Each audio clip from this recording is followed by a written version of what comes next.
Welcome to the Navigating Disability podcast. Today, we're so excited to have Jarrett Bryan, a broadcaster, journalist, and disability rights advocate. Jordan has made a huge impact by sharing underrepresented voices in the media. In this episode, we'll hear about Jordan's journey, his experiences living with a disability, and his thoughts on media representation. Join us for an inspiring conversation about overcoming challenges and empowering others to share their stories. Let's dive in. Welcome, Jordan. Thank you so much for joining us today. Thank you for having me. How are we doing? I'm very well, and all the way from where are you from? South London, deep, dirty South South London. London. So it is late there, and we do appreciate you staying up to talk to No, us. not at all, not at all. I'm looking forward to it. Can you tell me, let's start with a little bit about your background, where you've Yes, come from to lead you to where you are today. sure. I'm a broadcaster and journalist, as you mentioned, and I have been in the media here in the UK for almost 30 years now, about 28 years. I've been working in print journalism, broadcast, digital, and now I do all three. Um, I always wanted to be a writer, a journalist. It was the only thing I was really good at and enjoyed when I was at school. So the kind of linear route to becoming a journalist was kind of set from quite early. I was quite lucky in that I knew I wanted to go into journalism. I didn't know if I was going to be a television news presenter, but I knew that I was definitely going to be a journalist. And journalism has blessed me with so many opportunities to travel the world, get to meet some amazingly successful athletes and other people beyond sports as well. Um, and I I'll love it. just I stop think you there for a second, Jordan. yes, please. What I really love about your introduction and about you is that there's been no mention of your disability.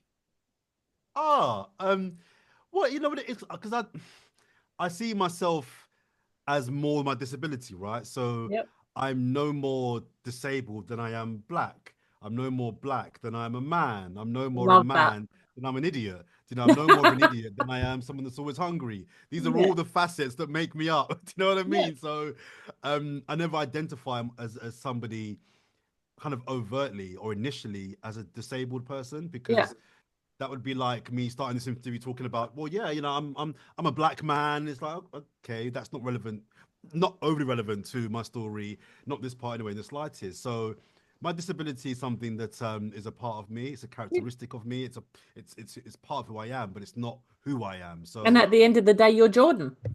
This I'm is big. Jordan. I'm great. So Yeah. there's so many great things about me. My Yeah. disability is just one of those. Yeah, Just one of those things. absolutely. You know what I mean? Yeah. And that's what I wanted to highlight that, you know, the disability is probably what people see first, but it's not what disabled people want people to see first. They want them to see you as an individual. Completely, and I mean, my disability. So I'm a below the knee amputee. I wear a prosthetic leg. I had so I was born with my right foot and leg not quite fully formed. So I had a leg and a foot, but it just wasn't quite fully formed, really. A bit shorter than my left leg. When I was 18 months years old, doctor said to my parents, he doesn't have to have an amputation. He can go through life as is, fine, no problem. And have to obviously wear crutches and calipers. But we advise the better option. We advise you is to cut the foot off and then just have prosthetic legs. It will be the lesser of the two um, procedures, if you like. Yeah. My parents agreed. So since I was 18 months, I've had a prosthetic leg. Um, and so I mentioned that because my disability is not overtly obvious. So because I had my foot cut off from the ankle down when I was 18 months, probably wasn't even walking then. I Yeah. didn't have to relearn to walk. Do you know what I mean? So I've got friends that have had their legs cut off, but at 10, 15, 20, so they have to relearn to walk. And the Yeah. second thing is because I'm below the knee amputee, again, I have more balance than above the knees. So I say all of that to make the point that my disability is not visible. So if you saw me in the street walking, you wouldn't know. I don't Yeah. have a limp. I don't have so it's not obvious to me. So to answer your question, the reason why I say that I've got this thing called disability privilege. So you, because you can't see my disability, call that a form of privilege. And people will say, Mm. well, why is that a privilege? And I say it's a privilege to me because I don't get judged by anybody when I walk into a room Yeah. in the same way that somebody in a wheelchair does, somebody with a stick who can't see does, somebody with muscular dystrophy, somebody with cerebral palsy, somebody that's got an overtly obvious disability will be judged the minute Mm-hmm. they walk into the restaurant or Yeah. to the workplace or onto the bus. And those judgments 9 times out of 10 are not positive. So Mm. I'm lucky that my disability is not overt and not obvious. Yeah. So it doesn't matter to me either way, but I'm fully aware of the privilege that I have, that when I walk into a job interview, for example, there's not preconceptions from the employer placed upon me about what I can and can't do in a way that there will be with someone in a chair. That employer is going to be thinking, this person in the chair, CV looks great, it looks great, but we have to build a ramp, money. We're gonna have to do this, more money. We're gonna have to, and they're discriminated against from the get go. Do you know what I mean? That's I the don't have sad that. reality of it, isn't it? It is. It's Yeah. disgusting. Yeah. Not good at all. No, So it's knowing that horrible. you really don't know any different than not having a foot or half leg, Hmm. it's just you've just grown up as it being normal. Mm. Yeah, I know no different. And I also think it was a blessing that I had it so young, because it's all I know. I didn't have one of my best friends who plays wheelchair basketball. He's just retired actually from the Great Britain team. He had his leg. He's above the knee. He had his leg amputated when he was, I think, 11. And when you think about what life is like for you as an 11-year-old, you know, you're making your friends, you're at Yeah. school, you think you're cool and all these things, and then you lose your leg. That not only physically is a massive adjustment, but it's also psychologically a big one to how Mm. people see you. And you have to readdress what is normal to you now, whilst other people are doing it.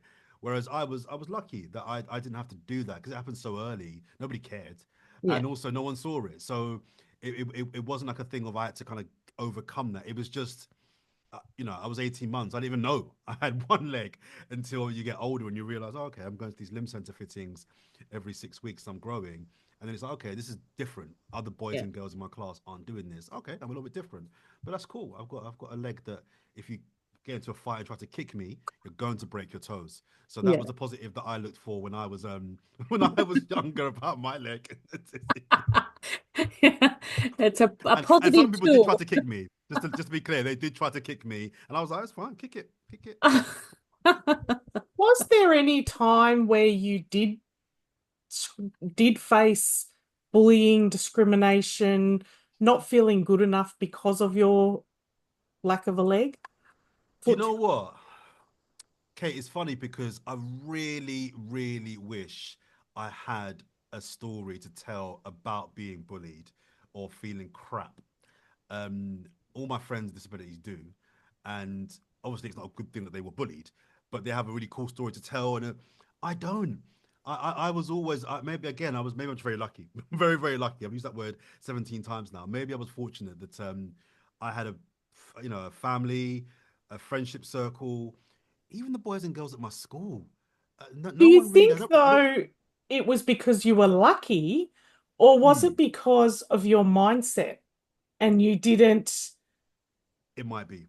It might Yeah. be because I've always owned it, never shied away from it. I'm a very Yeah. confident person, so I always kind of show up as this is me, Yeah. this is me. Beautiful dark skin, lovely dreadlocks hair, and one leg, Yeah. and a smile most of the time. Yeah. Take it or don't. Do you know what I Well, I mean? So think, maybe because yeah. I was always confident in my own skin, maybe you're right. Maybe that didn't give people a chance Yeah. to be mean to me or bully me. Maybe I always remember having good people around me that Yeah. either didn't see my disability, and that's really crucial when you're young, but also just didn't care. Just Yeah. it wasn't a big thing. I was talking to a friend of mine today about this. The only memory I can recall that would have been remotely close to embarrassment, and I don't even remember being that embarrassed, was I remember once at school in the playground, we were playing football, and I must have been 6, 7, 8 years old. And I remember kicking the ball so hard, my leg flew off down the playground. And I don't remember, I don't have any trauma from like remembering kids laughing at me and pointing at me. So I don't know if I just blocked that out of my mind. Maybe that did happen. And I Yeah. don't know. Or So maybe I don't you found remember it that. hilarious. And people thought it I was think I cool probably did. I at probably that did. age. Yeah, I probably end up having to hop to my leg. No one ain't gonna bring it to me. Do you know what Yeah. I mean? So for me, Yeah. I don't remember any traumatic No. experience of feeling embarrassed. I just remember I don't remember actually what happened when it did happen. Yeah. But I'd like to think that I hopped to my leg, I put it back on, got on with the day. And when you think at that age, kids can be quite cruel. I'd like to think that if they were laughing at me and name calling me, I'd remember that. Yeah. Because you remember when kids pick on you and they're mean to you, and I don't remember Yeah. that. So I don't really have any kind of experiences of being embarrassed or being never bullied. I mean, I've always been quite tall and a good talker, so that always helps in Yeah. avoiding being bullied. And I was cool as well. So no, I don't. It has my leg hindered me in terms of opportunities later on in terms of work opportunities. Yes, yes, but never bullied and never made to feel Yeah. inferior. No, And that does make you one of the lucky ones because kids are cruel. they're They horrible. are. And but also you Can may we be in a swear on this? situation where at that time when you Yeah, were that age, things were a lot different as well. Parenting, all the things, 100%. so yeah, it's just a different time as well, I think. I've And been it's to, lovely to hear the acceptance of yeah, your school friends, and yeah, it Yeah. really makes, yeah, Everybody knew. Everybody yeah, knew that I had a prosthetic leg. All the kids in the older classes, in the below me, everybody knew. And like I said, I genuinely don't remember it ever being. I might have got taken the piss out of for other things. I was crap at maths. I was very mouthy, so I probably got a lot of heat for other things, but no, never my leg, which is weird because you're right. Kids pick on the thing they think they can use to yeah, hurt you and upset you, and I yeah. genuinely don't have any memories of any kids doing that to me. But for just meeting you now, Jordan, I think growing up, your parents must have been so pivotal in your confidence because you Massive, ooze confidence and massively. just I think growing up with that, you would have been someone that people were drawn to because of your energy and things like that. So that probably would have far surpassed any disability that you had because you've just got that way about you that people are drawn to your personality. Because, yeah, you just seem so confident and bubbly and so much charisma. blase. Yeah, just this is me. Take it Yeah, or leave it. I think you used the word acceptance there, Jen, and I think Yeah. that's what it is. I'm just not here for any. Sorry, can we swear on this podcast? Sorry, I won't swear. Yeah, Sorry, open book. I've not got a potty mouth, but I was going to say I'm just not here for any bullshit. Yeah, I'm just like we're not here for very long, so I'm here to do a job, yeah. have a laugh, make some people feel good, and then when my time comes, my time comes. I don't have time to worry about what you think about my leg or Love how I it. look or my Yeah. hair. I think the more people can adopt that, and it's something that really upsets me when regarding a lot of disabled people that I know, they're made to feel like they are inferior. They're made Hmm. to feel like they're not cool. They're made to feel like they shouldn't be confident. They're not sexy. Then they have nothing to offer. There's no value. And that makes me really sad, but also quite angry because Mm. first of all, everyone has something to offer, some more than others, but everyone has something to offer. But people with disabilities are some of the most intelligent, funniest, loving, um, just amazing people that I know. And speaking to the people that I know with disabilities and different disabilities I'm talking about here, because of their disability, they are arguably more intelligent than other people because they've had to navigate certain Hmm. life situations. They've had to maybe overcome something. So Yeah. these are some of the most resilient. Um, I don't like using the word inspiration too much because I don't know about there in Australia, but here in the UK, we have this thing called like inspiration porn, where like everybody's like, "Oh my god, you're just so amazing because you brushed your teeth. You're so amazing because you got out of bed today and you're just the how do you do it?" And it's Yeah. like just do one. Do you know what I mean? Like Yeah. I think in a weird way, London is to blame for that because the Paralympics was such a big moment in terms of, you know, the branding of superheroes and really putting our athletes on a pedestal at those 2012 Paralympic Games and showing that these guys are amazing. These guys are. We almost went too far the other way in that we kind of made it look like if you're not winning gold medals at the Paralympics, what the hell are you doing? You have no value. And Yeah. that came through, and the reverberations of that sort of narrative had led to people now in the public using the word inspiration. They see a person on the wheelchair on a bus. Oh, how did you get to work? Well, same way as you. I They're get the just normal bus, people. just normal people like you. Like, get out of my face. So I think the confidence just comes from, I just don't have time for I don't have time to be doing all this crap. Let's just do what we got to do. Let's be kind. Let's try and help other people and keep it moving. And just get on with it. Yeah. Yeah. Yeah. No, that's I've got a perfect. question for you two. So I'm talking too much. I want to hear from I you was going guys to say, now. it's not, I don't think we've ever been interviewed before, Jen. No, I've I got know. questions now. I've got questions. Let's do this. Getting So a my bit first sweaty question under the is, collar now. yeah. Get ready. My journalist instincts coming through now. I can't talk about myself for so much without asking questions. So I want to hear from you guys and hear about what your experiences are with disability Yep. and Kate, do why you the want to pod. go first? I'll go first. So, growing up and really into my 40s, I had no experience with disability, and I was very much one of those ignorant people. I then had children, and I've got three beautiful boys, and two of them are autistic. And Okay. that changed my whole world. And that really has put me on this road to normalizing disability and making sure that people are included and everyone is treated as themselves. Everybody has potential, everybody has a right to reach that potential Mm-hmm. if they are given the resources that they need. So I'm very much for the underdog. I'm very much I just want people to be kind. I see what my children have been through and still Mm-hmm. battle every day. I had a client this week with an 11-year-old boy that was sent home from school camp because he made owl noises throughout the night. He's Wow. the only one that was sent home. He's been excluded. He's been discriminated against. And that just makes my blood boil. Whereas in the past, I probably wouldn't have had that reaction. So I'm all here for making this a better world, and Mm-hmm. I'm finding that really difficult at the moment. We've got a process or a scheme in Australia called the NDIS, and that helps people with disabilities.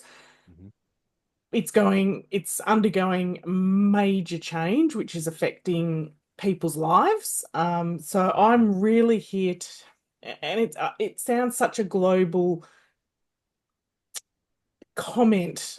I want to change the world for people that are vulnerable. I want Mm-hmm. people that are vulnerable to have the same opportunities as everybody else. And for people to be valued and seen as an individual, as you said, not someone that's in a wheelchair, where straight away you've got that mentality of they're inferior because they can't walk up a set of stairs.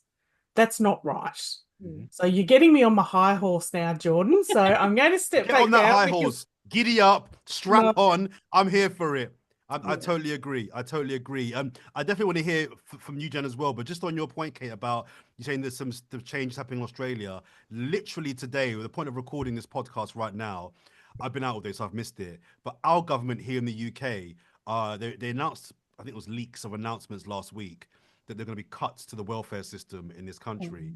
And a large part of those cuts are going to be affecting the benefits that disabled people here in the UK get.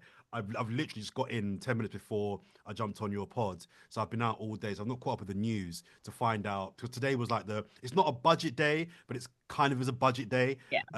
to announce where those cuts are going to be. So after I finish this pod, I'm going to be checking to see because there's been like leaked figures about what yeah, to expect. But the think tanks that have been doing all the kind of number crunching were projecting that 1 million people in the UK, sorry, 1 million disabled people are going to be affected negatively because of these pending cuts. And we've got a government. I'm not sure about the government current in Australia there, but we've got a government here, Labour, who have been in Hmm. 4 months, 5 months max. Maybe 6 months. They've not been in power very long, Mm. and they're meant to be the party of the working class, of the vulnerable, of those that need it the most. Now, um, everybody accepts that there's got to be cuts somewhere because they inherited a budget that was a mess in the economy. Rare, rare, rare. That's fair. But when you're going for the elderly, which they have done, you're going for the disabled, which they are doing, you're going for single parent households, which they're doing. All of these things are going against the value. If it was the Conservatives, you'd expect it, right? You'd Mm. expect it, but not from Labour. So I only mentioned that because you mentioned, by the sounds of it, a very similar thing is happening over It's where really you interesting are. you say that because when Labour were in opposition, they made a lot of promises and they were very much for the vulnerable people, and they have literally backdoored all Yeah. disabled people and changed the whole scope of the NDIS, and it's disgusting. It's disgusting. Um, It's disgusting.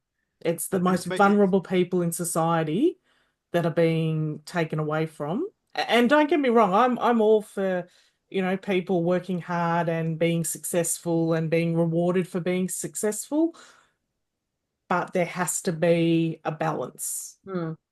it for does. everybody.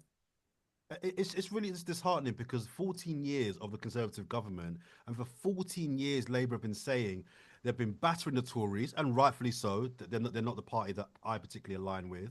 But you've had 14 years to wait to get into government, to wait to get in. If we're in government, we're going to do this. We're going to do this. We're going to do this. And then you finally get into government, and you're arguably doing worse You're than doing the the. opposite. It's gonna upset. It's upsetting so many people. Sorry, Jen, I No, got to stop talking. I and got you're right. And let I me, don't want to get stuck on politics or no, anything. no, no. Sorry, sorry, No, sorry. No, That no, was me. no. but I took us on a No, but you tangent. are it's a Sorry, hundred you it's are valid. 100% correct. Yeah. sorry. It sounds like we are in very similar Yeah. situations in Yeah. different countries. Yeah. And all under Labour, go figure. Yeah, yeah. Yes. So But Jen, then talk over to to me. you. I've Over had my to little me. say. Well, look, I'm Jordan. I'm from a corporate background initially. Okay. I'm a trained auditor, done all the things in banking and things like that. So I knew about disability, but again, very naive to it. I was accepting of people with a disability, but never really knew how it affected them because at that time I'd never been personally affected by it until my dad was diagnosed with Parkinson's disease and my whole world changed.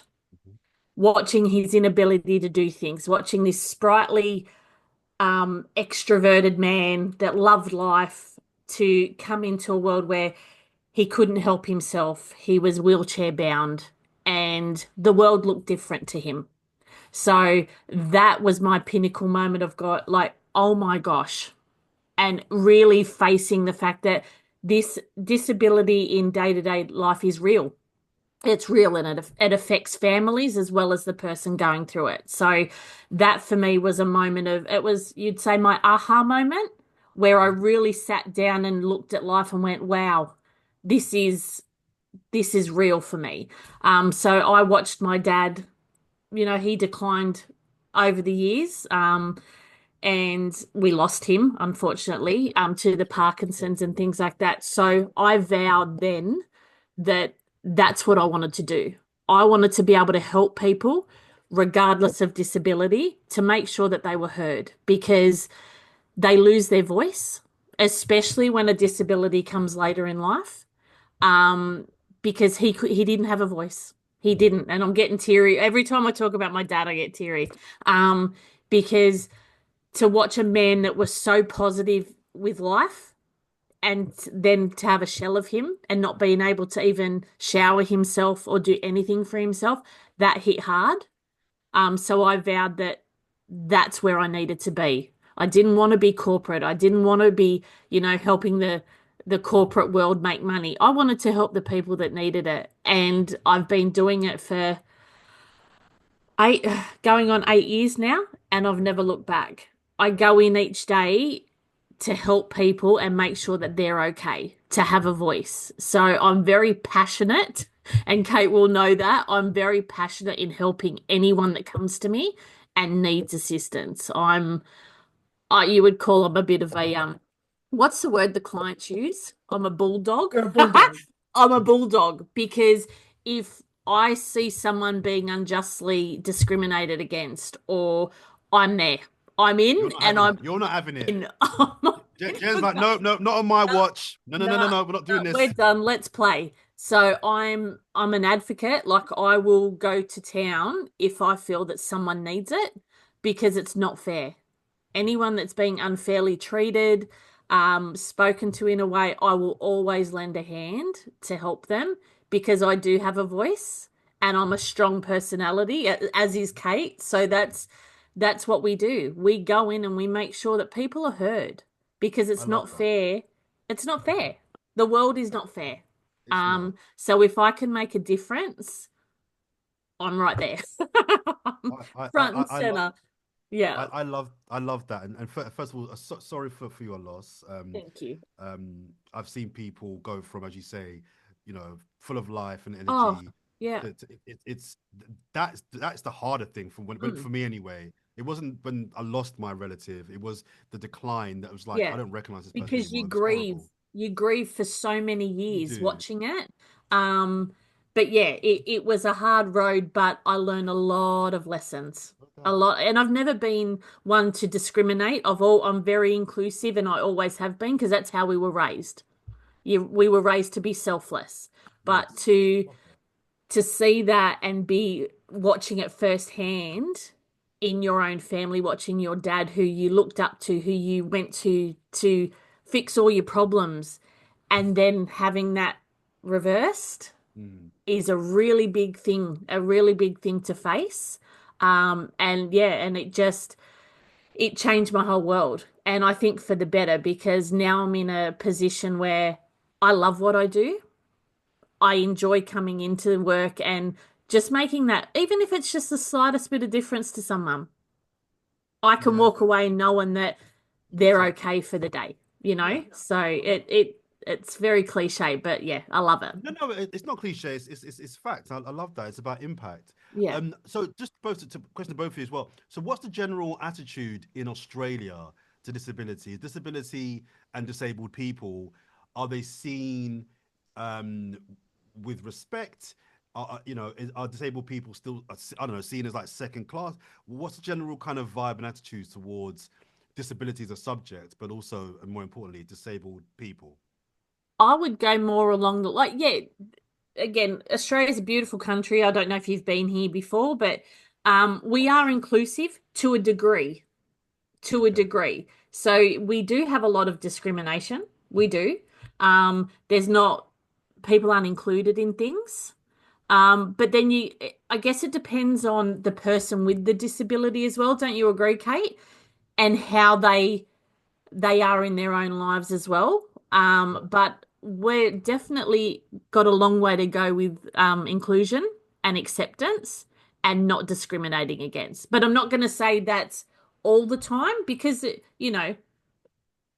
if you look at depends who you talk to. Do you exactly, Yeah. talk it's to the people with disability, or do you talk to the people that have no experience with disability yeah, whatsoever? And they would say that disability people are given everything, the yeah. NDIS is a scam.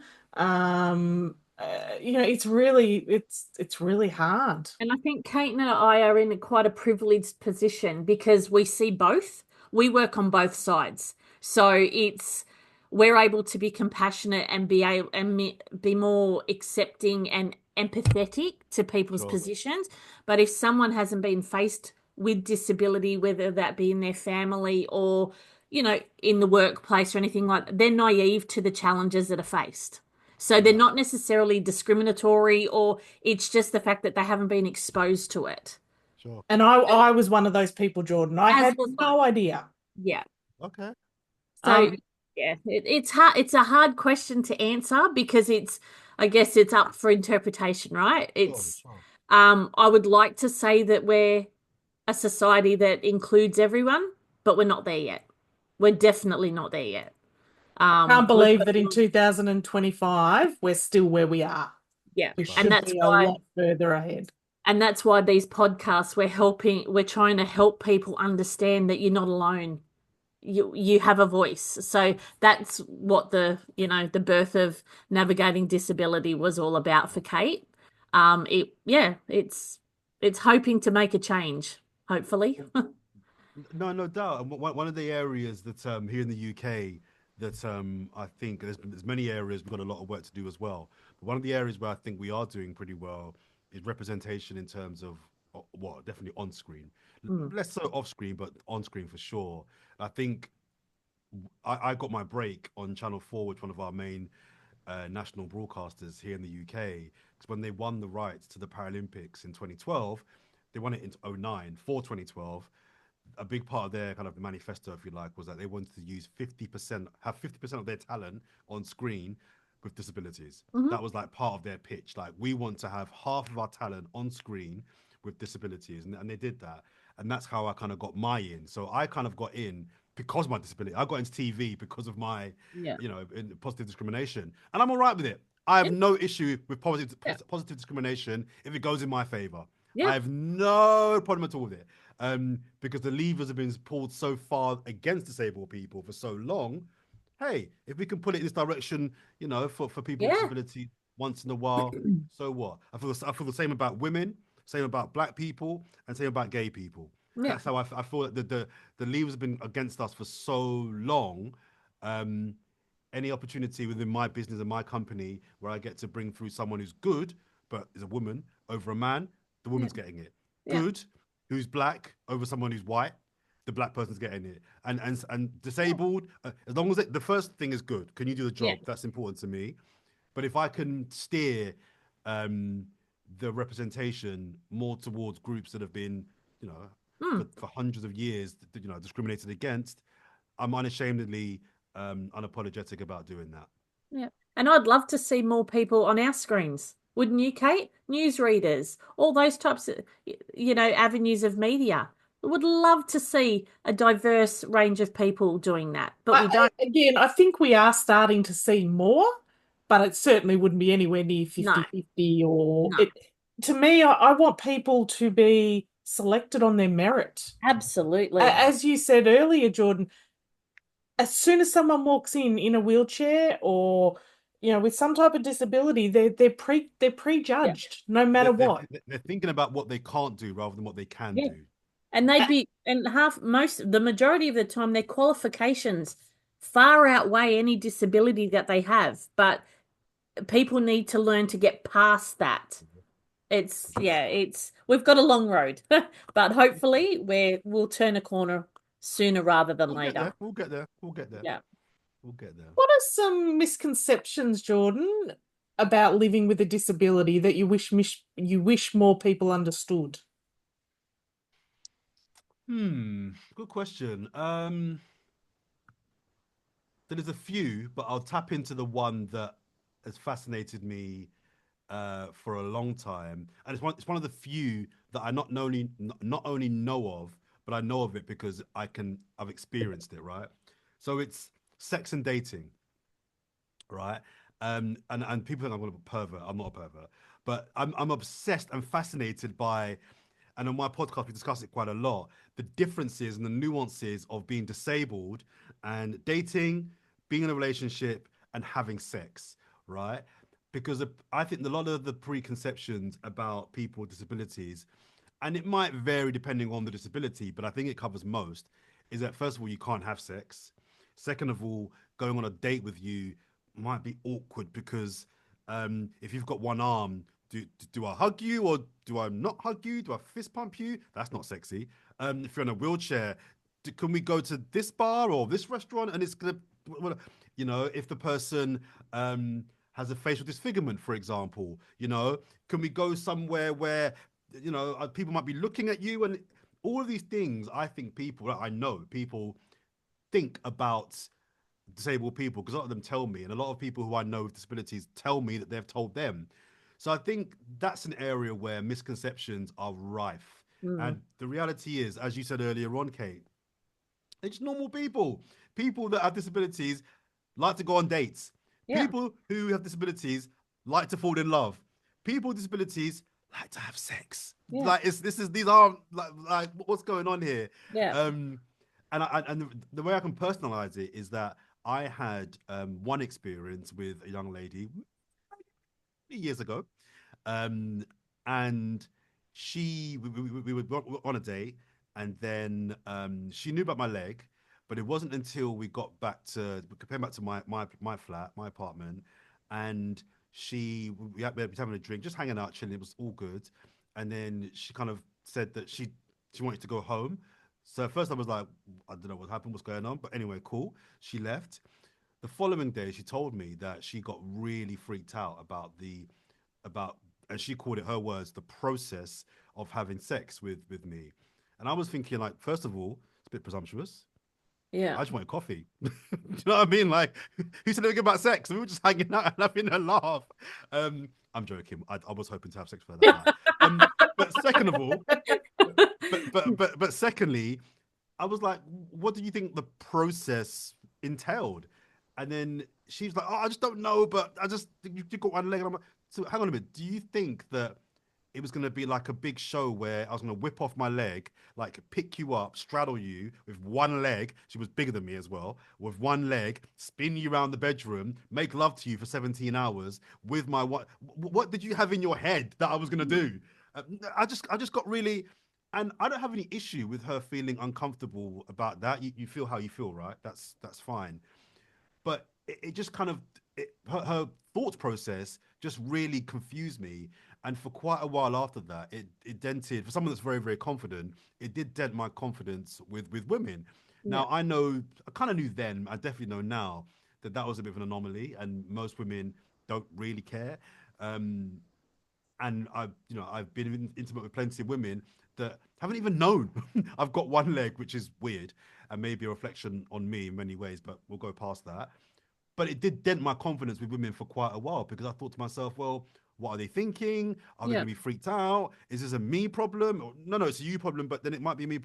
And that did affect me. So it's a very long-winded way of answering your question, to say that some of the preconceptions that definitely come to mind are what people think about those in the kind of relationship and intimacy kind Mm. of setting. And Normal I guess, thing, like normal everyday things. Yeah. well, yeah, and so I've on one of my guests is coming out, I think, next month. She talks about, we might not have to put this in, she might want to taken out, but she talked about, she's in a wheelchair. Has she's a paraplegic, so she's kind of got no feeling from the neck down, right? And then she told me, she's really open and really funny. I don't know the kind of sense of humor in Australia that you have, but over here in the UK, we're close to the bone, right? Where there's no whatever. And she's a northern girl, she's whatever. And she was talking about, the one time that she had to give someone a blowjob. And we were both laughing our heads off of that, because blowjob is just funny word, right? But I know, but she was saying to me that the guy she was dating was, again, he freaked out, because he was like, well, how are you going to do this? And how does it work? And how do I get you out of the chair? And she was like, dude, you're killing the moment. First of all, like, this is not romantic. This is not good foreplay talk. Like, just relax. Like, we can work it out. I'm Yeah. attracted to you. You're attracted to me. Let's do it. But the mere fact that he freaked out and was trying to analyze what was going to happen just killed the moment completely. Um, and I think that's symptomatic of a lot of people. Where I have a little bit of sympathy for people who have this mindset is because if I take myself out of who I am and come into it at a point of, I have no understanding of disability, I'm not disabled, I have no understanding of it, I can understand why somebody would have the question, how do I get you from the chair to the bed?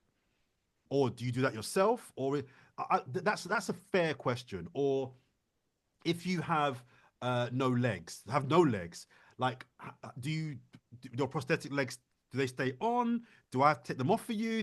I can understand why someone those aren't crazy questions or thoughts Yeah. to have, but this is the education piece that I think we need to give these people is just ask. It's okay if you just say, this is new to me, right? Yeah. I don't understand what's going on, but I'm interested. I like you. I want to be with you. Like, just talk me through it. Yeah. And 9.9 out of 10 people, I imagine, can you have 0.9 of a person? Let's go with 10. 10 out of 10 people, I imagine, will just be like, yeah, okay, cool.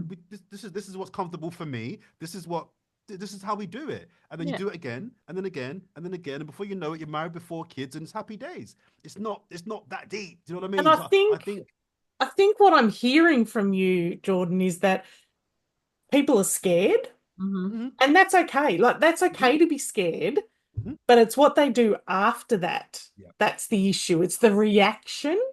And again, we just have to be kind and communicate. It Yep. all comes down to communication.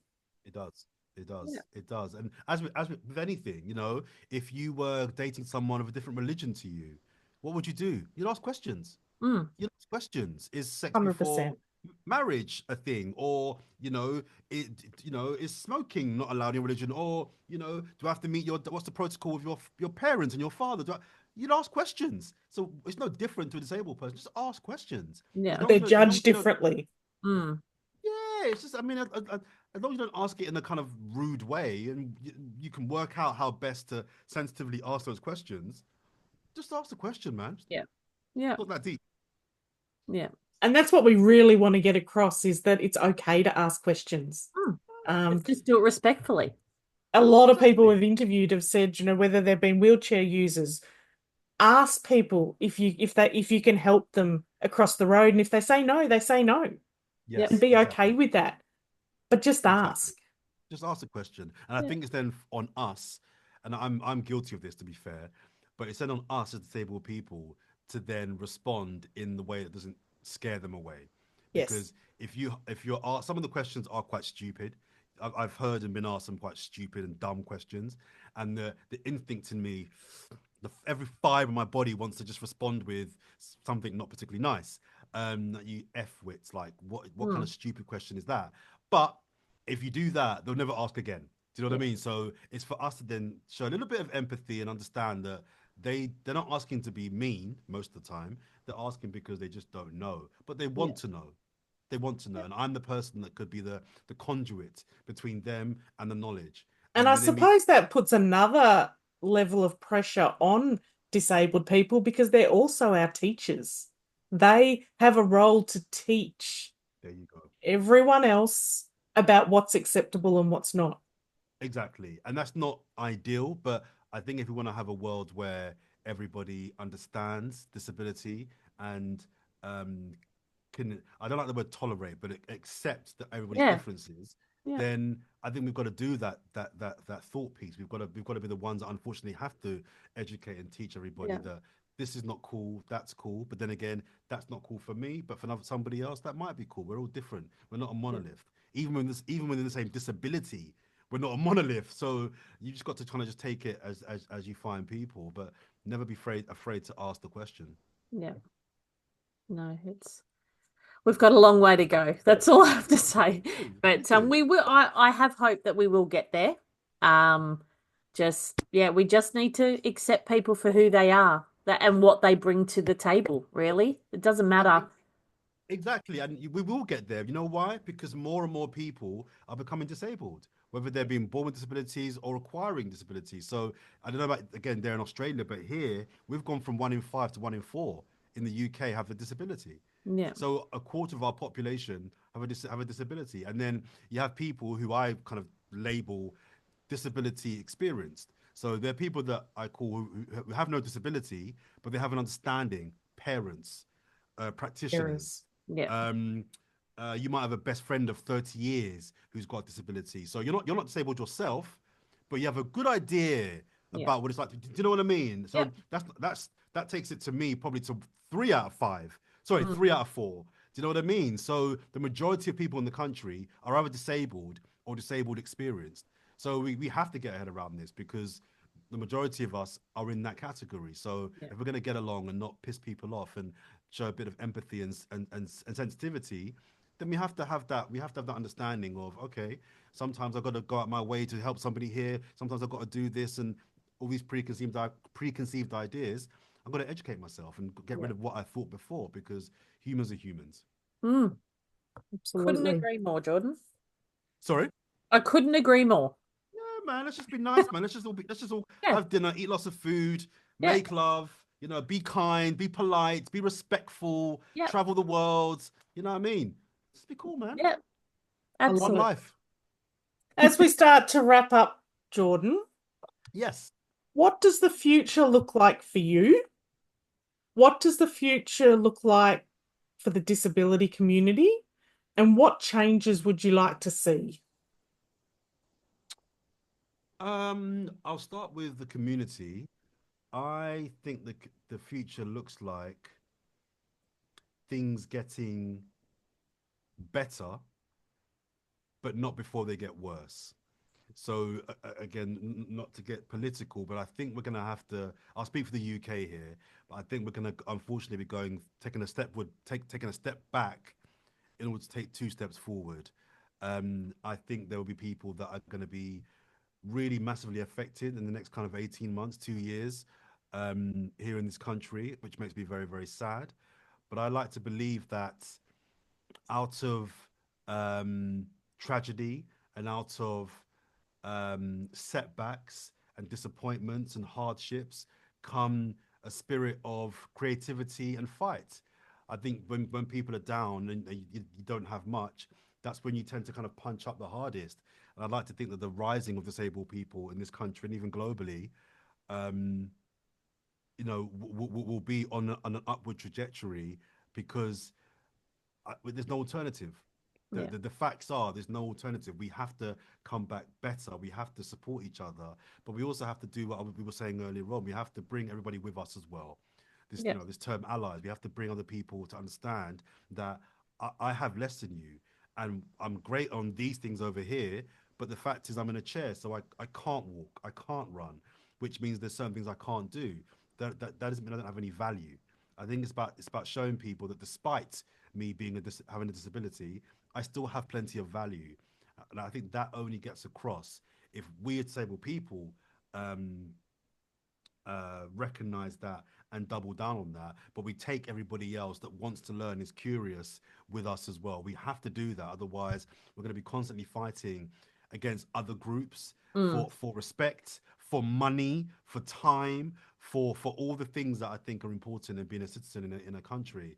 We can't do that. We have to see it as no, we all deserve opportunities. We all deserve a chance to thrive and to be our best selves. We all want to work. We all want to love. We all want to have a thriving life. So I think the future for disabled people as a community, I think will get better, but not before it gets worse.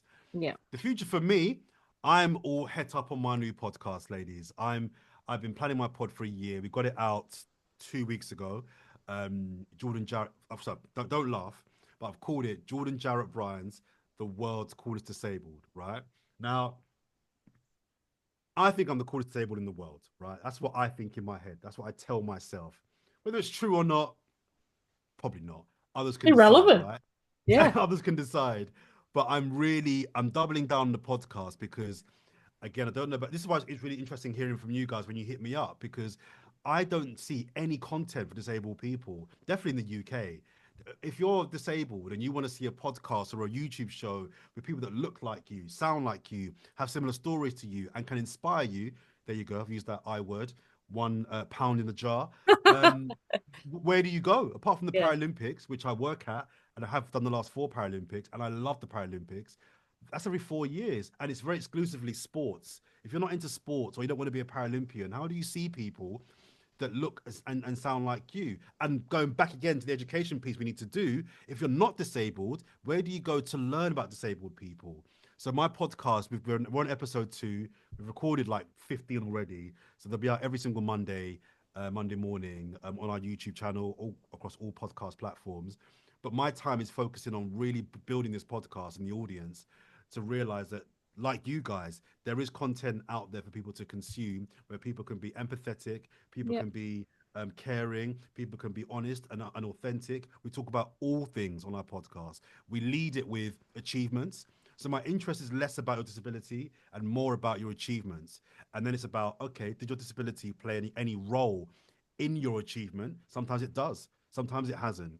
I'm fascinated by people that are just doing dope things and their Mm. disability is a factor in that or not.